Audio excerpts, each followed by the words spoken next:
Bonjour à tous, pronostic en direct de Paris pour revenir sur ma sélection parce que effectivement Idaho de Tillard, je gardais le meilleur pour la fin avec cette vidéo. Je ne vous en ai pas parlé hier au soir parce que Idaho de Tillard mérite à lui tout seul qu'on se penche sur son sujet. Idaho de Tillard est ce cheval issu de l'élevage des Tillards que je connais bien parce que j'ai vu la patronne au ventre de Caen. Et les Tillards restent un élevage français extraordinaire. Donc on pensait dans cette génération des I, dans cette génération des 5 ans, il n'y a pas si longtemps encore, que Izoard Vedake était le prince, le roi de la génération.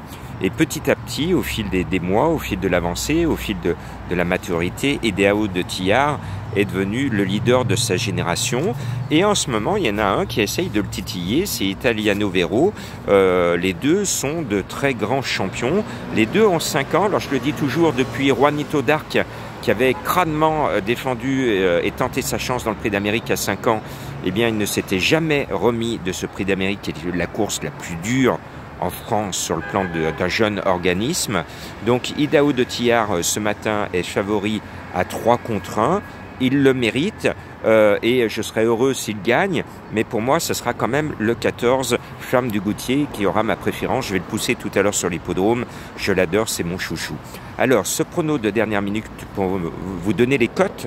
Pour une fois je vous donne les cotes, mais avant je vous rappelle ma sélection. Le 14 Flamme du Goutier, le 4 Empire Médecem, ça fait 1 an et demi que j'ai annoncé à mes fans qu'elle allait gagner un jour le Prix d'Amérique, alors pourquoi pas ce dimanche. Le 9 Hooker Berry, le 2 Orsi Dream qui compte parmi les gros favoris, le 18 Vivid Was As qui est un peu délaissé alors que c'est l'un des meilleurs, sinon le meilleur cheval d'Europe, le 6 Idaho de Tillard, le 11 Onek et Montocar, c'est la plus grosse cote de ce Prix d'Amérique, le 15 Cockstyle. Maintenant l'information c'est qu'il y a un autre forfait. Mon pauvre Guderipré, décidément, tu aurais pu courir le Prix d'Amérique. Le 7, Onem et Arras. C'est à cause de lui que Guderipré n'a pas pu courir. Finalement, il est forfait.